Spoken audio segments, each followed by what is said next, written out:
Well, all right, welcome in. We are off and running. I'm Craig Loper. He is James Catato. Welcome in to week 4 of the high school football season and our second Friday Night Flight show of the year. We're jam-packed with games as usual, starting with one of the oldest rivalries in all of the 757, James. That is right, Craig. How about 50 years of York versus Tab up on the peninsula? This rivalry goes back to 1973. Yeah, and listen to this. Entering the game tonight, these two teams had met 61 previous times, and the record dead even, 30-1. I should say about even as you can get. Here we go. Tab taking the field with Tigers legend Terry Kirby.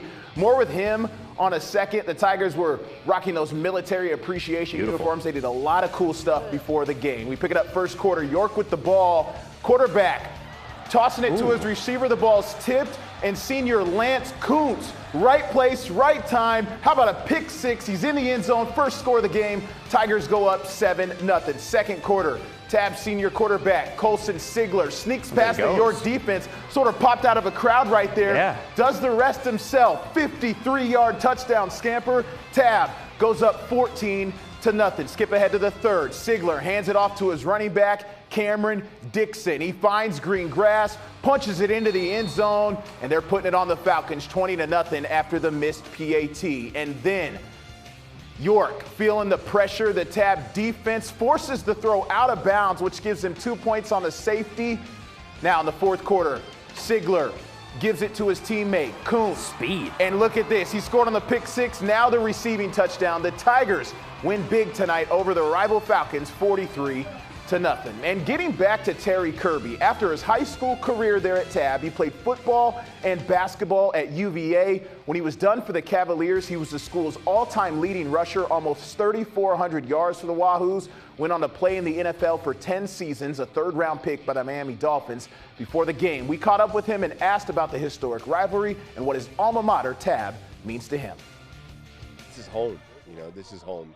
I come back here a lot. I mean, my mom, my family's still here. All my cousins, everybody is still here. So this will always be home. This is where it started for me, right here on this field. I mean, to me, that's, I'm grateful. I'm grateful for York County. I'm grateful for all my coaches that are actually here, because they created me. They made me the guy I am today. All right, we are moving on to the Southeastern District. We had a good one in Suffolk, James. Nansemond River hosting Oscar Smith. Yeah, battle of the Titans here. The Warriors undefeated behind the play of their dynamic quarterback, Alkendrick Overton, while the Tigers coming in at 2-1. That lone loss came at the hands of Phoebus in week 2. Overton coming off 428 yards and 6 touchdowns for Nansemond River. Check out the student section for the Warriors wearing that construction gear, and it looks like, Craig, they're building something special in Nansemond River. Overton to Tavon Douglas for the TD. He's getting hyped, spins the ball. The players getting excited to the marching band on the sideline, but Oscar Smith would respond. Of course they do. It's Oscar Smith. Brandon Nesbitt punches this one home, shushes the crowd. But let's go to the running back on the other side of the field, Craig, because this was the Nick Greer game. Okay. He goes up the gut, breaks a few tackles, gets into the end zone. He's excited, puts Nansemond River up by 3 scores. And now check this out. He busts out wide in the pocket, and nobody's going to catch him. His teammate lays a beautiful block. He's got speed for days. How about this? Nansemond River gets the 42-28 victory. This is their first win over the Tigers since 2002. It's been 21 years. They play Kings Fork next week. That's a great game. Speaking of Kings Fork, we're staying in Suffolk for Kings Fork, looking to improve to 3-0. The Bulldogs playing host to Great Bridge. And let's check out Javon Ford. We know how good he can be. He's got some skills. Yes, he does, and he punches this one in. Let's go to the quarterback, DeAndre Artis Boone, because Kings Fork was up 7-0. Artis Boone. Little read option? Yeah, decides to take it with the feet. He faked my camera work out there. Gets to the goal line, gets down at the 1, and sets up his good buddy Ford, who punches it in for another touchdown. Craig, I want to show you this. Artis Boone and Ford, nonchalant. Little game of rock, paper, scissors. Oh, man, here. they hit the celly on him. Ford wins. He gets scissors, but he was the rock for this Kings Fork offense. The entire offense was rock solid, though. Kings Fork walks away with a 48-7 win. All right, in Chesapeake, Western Branch trying to snap a 2-game losing streak. The Bruins home against Hickory. Bruins striking quickly first on the drive. Kanique Baines take the handoff, and he finishes the opening drive with the 23-yard touchdown. Former player of the week. Western Branch up early 7-0. Hickory gambling on a 4th and 1 on their side of the 50, and Lance Waters with the keeper break through the Bruins defense, gets the ball down inside the 20. The Hawks driving, but once again, 4th down from inside the 5. That defense. Yeah, they needed 1 yard for a first, 2 yards for a touchdown. Bruins defense holds. It's a turnover on downs. Western Branch struggling. First half, the offense, the Hawks defense swarms him, the quarterback for the sack. But Western Branch in the second half would explode offensively. They end up winning tonight over Hickory 35-0. Let's stay in Chesapeake, where Grassfield was looking to make it back-to-back wins. The Grizzlies on the road against Deep Creek in the Hornets' nest. They're searching for their first win of the season. First quarter, Hunter Barnes. Yeah, he kind of gets caught in the pile. He pops out of it. We eventually find him. Lots of green grass in front of him in the end zone. 7-0 Deep Creek. Start of the second quarter now. They're hyped on the sideline. Hornets in the red zone. Barnes again, this time around the left side. That one makes it 14-0. On the ensuing kickoff, Grassfield's Roddy Sloan, he took one back in a game I was at against Warwick, and apparently he's a return specialist because he finds green grass all the time. Up the sideline, but James, unfortunately, he stepped out of bounds before he crossed the goal line. Refs call him out, no touchdown, anything like that. Grassfield still down 14-0. And here we go, second quarter still. Give it to Barnes again in the red zone, punches it in. All 3 touchdowns for the Hornets tonight, and they win 21-7. In Portsmouth, undefeated Hopewell making the trip from the Richmond area to take on Churchland. Let's jump straight into the third quarter. Hopewell up 21-0.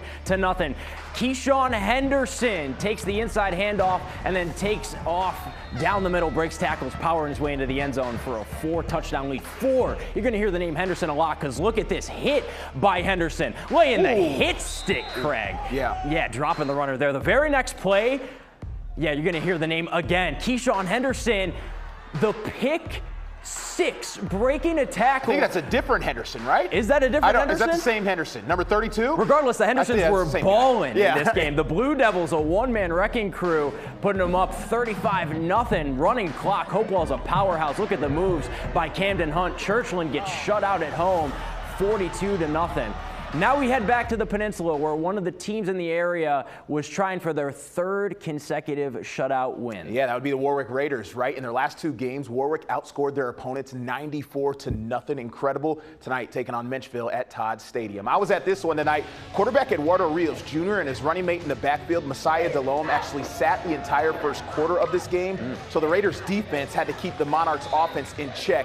It was scoreless at the end of the first quarter. Second quarter now, Rios Jr. and Delome back into the game, and that was the spark. Rios Jr. rolls right, quick throw out to Keon Batts there in the end zone. That put the Raiders up 7-0. Go later in the second quarter. Rios Jr. again drops back, working in the pocket, and he's going to air this one out. Look at the air under the ball, James. Nice spiral. Michael Alien there for the touchdown reception. Back in the end zone, 14-0. And then just before halftime, the offense was humming at this point. Rios Jr., quick pass to Julio Corrector, and there goes that man. The junior shows off the speed down the sidelines. No one is catching him. That made it 21-0. Warwick earns another shutout win tonight. What is that, 3 in a row? Yeah, they're 35-0 over district rival Menchville. Granby taking on Norview. It's a resurgence for the Comets under first-year head coach Kendall Jefferson. He's like the coach prime of Norfolk. Got the hat on. Scoreless in the second quarter. Norview pinned back, and here comes Tavion Ricks on the blitz, sack and safety. Comets get on the board 2-0. Next possession for the Comets, they go to the air. Let's go to Christian Post to Drayvon Tharrington. Okay, Drayvon. Yeah, that's beautiful work there. That led to another score, and it's Tharrington that punches it home. That put Granby up 10-0. At this point, the Comets, like you said, Craig, were humming. Here's Tavion again. He does it on both sides of the ball, trots it in for the score. Rick's on the sidelines, putting down the Skittles, an elite snack choice. Oh, man, he pulled the Marshawn Lynch on us. It was 16-0 there, late first half. Norview on offense, the ball comes loose. It's picked up by Granby. Marquise Jenkins with a recovery, and that led to this. Post keeps it, and he goes off. Look at him go. This might be a top 10 Long play. strider. Yeah, that could be a top 10 play. 34 yards, to the Heezy. Granby, the Comets, now 3-0 after shutting out Norview 46-0. All right, let's take a look at some scores. Maury with another tough test out of district. Commodores go to Petersburg and defeat the defending Class 4 state champions Dinwiddie 46-29, while Norcom gets shut out against Class 5 state champions from last year, Highland Springs. Some Bay River scores. Smithfield gets its first win of the season. The Packers 37-7 over Jamestown, while War Hill remains unbeaten after a massive win over Poquoson. All right, it was Gloucester over Denby tonight, 33-13, and North Cross hands Atlantic Shores its first loss of the season, 28-7. Well, still to come, a look back at last night's action from the Beach District, where one player was trying to rewrite the record books. We're the York Cheerleaders, and you're watching Friday Night Fights!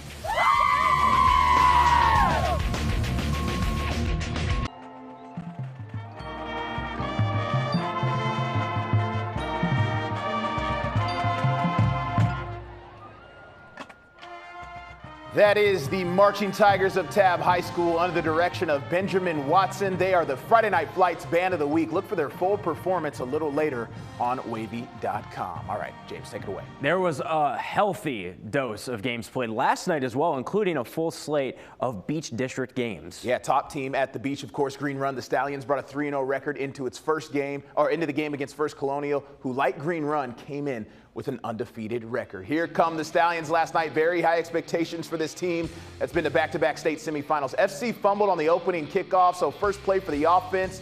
Kassan Farrar, we've seen this connection all season. Keelan Adams, body control, the hands. He set the state record for receiving touchdowns in a career with another one. That one was number 49 he just saw for the future Hokie. Now second quarter, they're up 14-0. Farrar connects with Jaden Anderson. 29-yard touchdown strike. Stallions pulling away. Now in the second quarter, they're up 21-0. Patriots punting on fourth down, but Deshaun Smith, special teams, comes up with the block. Scoop and score for the touchdown. Green Run won it big, and I mean really big. Yeah, it goes to show you how good they are, right? 62-0, right. Staying at the Beach, Bayside trying to get to 3-1. The Marlins at home against Lansdowne. Let's go to the third quarter. The Eagles here with the ball, leading 7-6. Zachary Ruello with a deep pass to Xavion Cleveland. Woo! Beautiful catch, but Lansdowne turns it over on the next play to stall the drive. Marlins now with the ball. Check this out. Kamari Kirby's deep pass. A lot of deep balls in this one with Jeremiah Cuffey. We head to the fourth quarter. He picked that one off. Marlins still trail 7-6. Lansdowne with the ball. Ruello, again, this is just a game of deep passes. Ruello going deep again, airing it out. Hamlin Hardnett. Helene, I think. Helene Hardnett? Helene? Yeah. Bayside going back on offense. There were a lot of picks in this game, too. 2:30 left in the game. Kirby rolls out to his left. This pass is intercepted. How many interceptions is this? To John Fletcher and returned for a pick six. Lansdowne up 14-6. Bayside had another chance, but it led to another turnover. Lansdowne, the upset win over Bayside, 14-6. Other finals from the Beach last night. Cox 10-3 over Ocean Lake. Salem 46, Tallwood 42. Sun Devils win it in a shootout. That was a good game. Kentsville gets its second win of the season. Chiefs over Princess Anne last night, 49-14. Well, that is week 2 of Friday Night Flights in the book. Remember, our show, the full show in its entirety, will be posted on wavy.com. Yes, we do. And our Wavy YouTube page. James, that Oscar Smith Nansemond River game, the Warriors got it done. I'm excited for their future. Okay, here we go. Have a good night, everybody. I'm Craig Loper. He's James Catato.